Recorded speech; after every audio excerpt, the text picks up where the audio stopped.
कल्पना कीजिए कि आप एक प्राचीन किले के भीतर खड़े हैं जहां हर पत्थर इतिहास की कहानियां बयां करता है।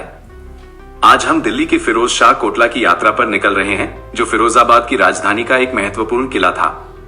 सुल्तान फिरोज शाह तुगलक ने सन 1354 में इस शानदार किले का निर्माण करवाया था।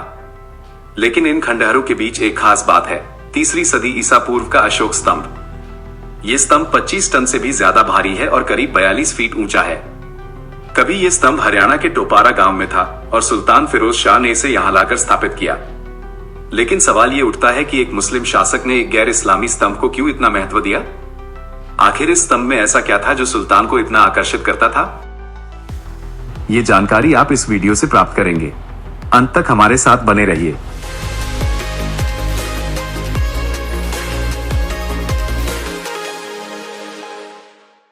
आइए हम इस किले के मुख्य द्वार से अपनी यात्रा शुरू करते हैं। जैसे ही हम अंदर जाते हैं, हमें ढलान वाली दीवारें नजर आती हैं जो इस किले की सुरक्षा के लिए बनाई गई थी। इन दीवारों पर कभी लाल रंग की मुर्चटें हुआ करती थी और तीर चलाने के लिए छोटे छोटे छेद आज भी देखे जा सकते हैं। फिरोजाबाद एक बहुत बड़ा शहर था। इतिहासकार शम्स सिराज अफीफ के अनुसार ये शहर उत्तर में पीर गायब से लेकर पुराना किला तक फैला हुआ था। उस समय यहाँ लगभग 1.5 लाख लोग रहते थे। जब फिरोज शाह सुल्तान बने तो उनके सामने कई चुनौतियां थी। उन्हें एक नए प्रशासनिक केंद्र की जरूरत थी, इसलिए उन्होंने यमुना नदी के किनारे फिरोजाबाद शहर बसाया। फिरोज शाह कोटला इस शहर का एक महत्वपूर्ण किला था जो उसकी राजधानी की सुरक्षा करता था। यह किला सिर्फ एक महल नहीं था, बल्कि फिरोज शाह की शक्ति और महत्वाकांक्षा का प्रतीक था। द्वार के आगे कभी एक बगीचा हुआ करता था। इस बगीचे के बाद जनसभा के लिए दीवाने आम और खास बैठकों के लिए दीवाने खास हुआ करता था।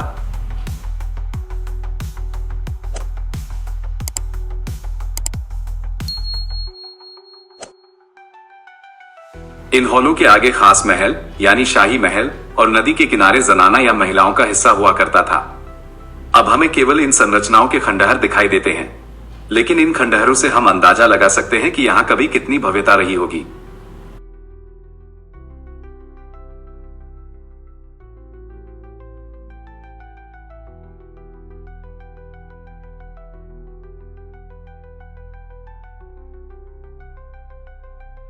हालांकि समय के साथ ये इमारतें खंडहर में बदल गई हैं, फिर भी हम यहाँ की व्यस्त जिंदगी की कल्पना कर सकते हैं। दीवारों पर खूबसूरत नक्काशी और चित्रकारी की गई होती और हवा में बातचीत और बहसों की गूंज होती।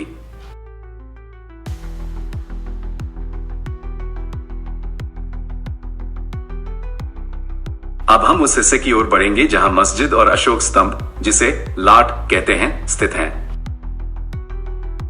जामा मस्जिद, जो किले की मुख्य मस्जिद थी, कभी फिरोज शाह की वास्तुकला की कुशलता को दर्शाती थी। हालांकि अब ये खंडहर बन चुकी है, फिर भी इसके कुछ बचे हुए हिस्सों से इसकी पुरानी भव्यता का अंदाजा लगाया जा सकता है।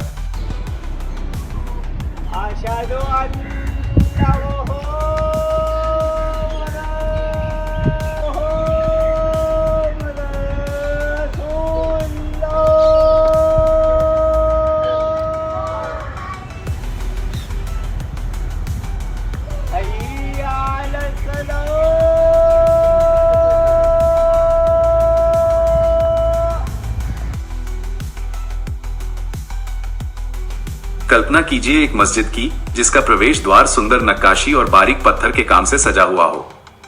आंगन के मध्य में एक अष्टकोणीय गुंबद था।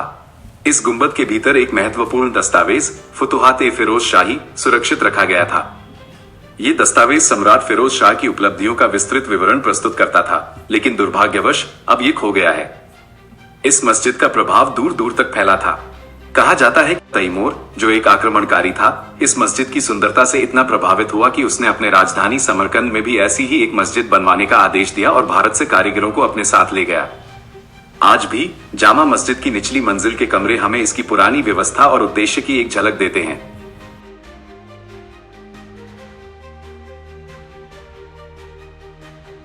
कोशिकाओं का पिरामिड और अशोक स्तंभ। फिरोज शाह कोटला के सबसे अनोखे ढांचों में से एक है कोशिकाओं का पिरामिड।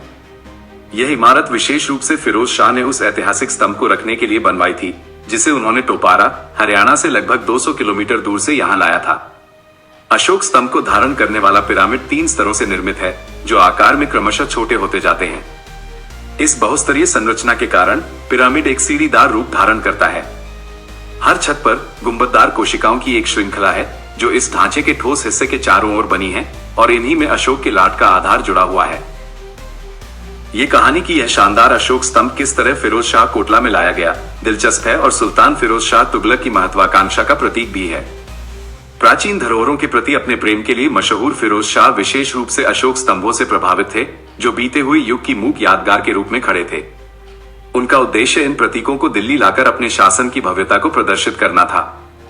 अपनी खोज में सबसे पहले वे उत्तर प्रदेश के मेरठ पहुंचे जहां उन्हें पहला स्तंभ मिला। उन्होंने इसे अपने शिकार महल कुश के शिकार के पास स्थापित करवाया। आज ये स्तंभ अभी दिल्ली के हिंदू राव अस्पताल के पास खड़ा है। हालांकि असली खजाना दूर हरियाणा के आधुनिक यमुनानगर जिले के टोपारा गांव में था। टोपारा का स्तंभ 42 फीट लंबा था। इसका वजन 25 टन से अधिक था और इसकी चमकदार लाल सतह सोने की तरह चमकती थी। सुल्तान फिरोज शाह इसकी सुंदरता से इतने प्रभावित हुए कि इसे दिल्ली लाने का फैसला किया। इन स्तंभों की उत्पत्ति के बारे में जानने के लिए फिरोज शाह ने ब्राह्मणों को बुलाया ताकि वे इसका मतलब समझा सकें। लेकिन 14वीं सदी में न तो सम्राट अशोक की विरासत और न ही इन स्तंभों पर अंकित ब्राह्मी लिपि को समझा गया था। ब्राह्मणों ने एक पौराणिक व्याख्या दी और सुल्तान को बताया कि दूसरे पांडव भीम जो एक विशालकाय थे इन स्तंभों का उपयोग बुढ़ापे में लाठी के रूप में करते थे। ये सुनकर फिरोज शाह ने इन स्तंभों को अपनी राजधानी लाने का निर्णय किया ताकि उनके साम्राज्य की शान बढ़े। टोपारा का स्तंभ जो अधिक बड़ा और चमकीला था उसे कोटला में अपने महल के पास जामा मस्जिद के बगल में स्थापित किया। उन्होंने स्तंभ के ऊपर एक सुनहरा कलश रखा और इसे मिनारा ए ज़र्रिन या स्वर्ण स्तंभ नाम दिया। इतिहासकार शम्स ई सिराज ने टोपारा स्तंभ को दिल्ली लाने के भारी प्रयासों का विवरण अपनी किताब तारीख ए फिरोज शाही में दर्ज किया है जो सुल्तान फिरोज शाह के शासनकाल का इतिहास है। स्तंभ यमुना नदी से लगभग 90 कोस लगभग 200 किलोमीटर दूर था जिससे इसका परिवहन एक बड़ी चुनौती थी। फिरोज शाह ने घुड़सवार और पैदल सैनिकों की एक पूरी टीम को इसे ले जाने के लिए संगठित किया। स्तंभ को यात्रा के दौरान सुरक्षित रखने के लिए पहले इसे सेमल के पेड़ से प्राप्त नर्म रेशमी कपास में लपेटा गया और फिर इसे सरकंडे और चमड़े से ढका गया। इस यात्रा के लिए 42 पहियों वाली एक विशाल गाड़ी बनाई गई थी और हर पहिया 200 आदमियों की ताकत से चलाया जाता था, यानी 8400 श्रमिकों की जरूरत थी सिर्फ गाड़ी को हिलाने के लिए।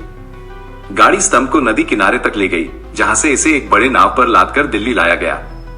फिरोजाबाद पहुंचने पर स्तंभ को स्थापित करने के लिए पत्थर और चूने से एक पिरामिड नुमा संरचना बनाई गई। स्तंभ को धीरे धीरे हर स्तर पूरा होने पर ऊपर उठाया गया। जब इसकी इच्छित ऊंचाई तक पहुंच गई तो मोटी रस्सियों और चरखियों का उपयोग करके इसे सावधानी से सीधा खड़ा किया गया। इसे धंसने से रोकने के लिए नीचे लकड़ी के लट्ठे और कपास की बोरियां रखी गई। कई दिनों तक इस प्रक्रिया में खंभे को सीधा रखने के लिए मचान और बीमों का सहारा दिया गया और अंत में स्तंभ के नीचे एक चौकोर पत्थर रखा गया। एएसआई के अनुमान के अनुसार मस्जिद और उस इमारत के बीच जहां अशोक स्तंभ था कभी एक पुल हुआ करता था। सिराज ए फिरोज शाही में एक ये कविता रची गई है। ये स्तंभ आसमान छूता सा लगता है और एक ही पत्थर से बना है। ऊपर जाने पर इसकी मोटाई कम होती जाती है। 100% दूर से देखने पर सुबह के सूरज की रोशनी में यह सोने जैसा चमकता दिखाई देता है। न तो कोई बाज और न ही कोई सारस इसके शिखर तक पहुंच सकता। तीर भी इसके बीच तक नहीं पहुंच पाते। अगर इस स्तंभ के ऊपर कभी बिजली चमके तो इसकी ऊंचाई के कारण उसकी आवाज सुनाई नहीं देगी। या अल्लाह, इतने भारी स्तंभ को उन्होंने कैसे उठाया और इतनी मजबूती से कैसे गाड़ा कि वह हिलता भी नहीं। उन्होंने इसे इतनी ऊंची इमारत पर कैसे पहुंचाया और सीधा खड़ा किया। उन्होंने इसे सोने से कैसे रंगा कि यह सोने की सुबह जैसा दिखाई देता है। क्या ये जन्नत का वह पेड़ है जिसे फरिश्तों ने धरती पर लगाया है या ये स्वर्गीय सिदा है जिसे लोग पहाड़ मानते हैं। इसकी नींव लोहे और पत्थर से भरी हुई है और इसका तना और शाखाएं सोने और मूंगों से बनी हैं। फिरोज शाह तुगलक द्वारा निर्मित संरचना बुरी तरह क्षतिग्रस्त हो चुकी है, जबकि अशोक द्वारा निर्मित स्तंभ आज भी दृढ़ता से खड़ा है, जो मौर्यों की अभियंत्रिकी प्रतिभा का प्रमाण है। पिरामिड नुमा लाट संरचना के समीप एक गोल बावड़ी के अवशेष हैं, जिसमें भूमिगत कक्ष और ऊपरी छत पर पत्थर की खुली रेलिंग है। हाल के उत्खनन में एक जटिल जल प्रणाली का पता चला है। ये प्रणाली ऊंचे टैंकों से पानी लाकर कुएं के पास स्थित मंडप तक पहुंचाती थी। चैनलों और नलियों की एक जटिल व्यवस्था पानी का संग्रहण करती थी और गर्मियों में इस स्थान को ठंडा रखती थी। भूमिगत नालियां बावड़ी को किले के नदी तट से जोड़ती थी। इसी तरह की जल प्रणाली मस्जिद के नीचे और किले के मुख्य द्वार के पास भी पाई गई है। फिरोज शाह कोटला सिर्फ ऐतिहासिक महत्व का स्थल नहीं है, ये रहस्य और आध्यात्मिकता से भी जुड़ा हुआ है। फिरोज शाह सूफी संतों से परामर्श लिया करते थे और ऐसा माना जाता है कि यह किला आध्यात्मिक रूप से महत्वपूर्ण स्थल बन गया। आज भी लोग गुरुवार को इस किले में आते हैं, यहाँ के जिन्नों के लिए अर्जियां और चढ़ावे छोड़ते हैं, यह आशा करते हुए कि उनकी प्रार्थनाएं पूरी होंगी।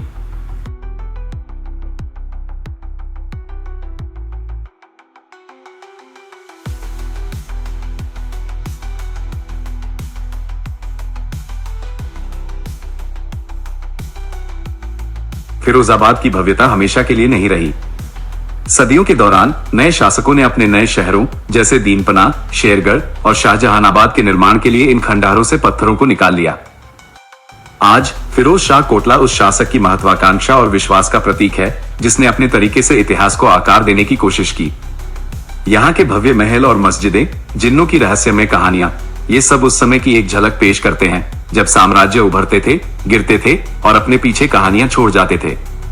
अगली बार जब आप दिल्ली में हो तो फिरोज शाह कोटला के खंडहरों से होकर गुजरें और शायद आप भी जिन्नों के लिए एक इच्छा छोड़ दें। हमारे साथ इतिहास की इस यात्रा में शामिल होने के लिए धन्यवाद और ऐसी और कहानियों के लिए हमारे चैनल को लाइक, शेयर और सब्सक्राइब करना न भूलें।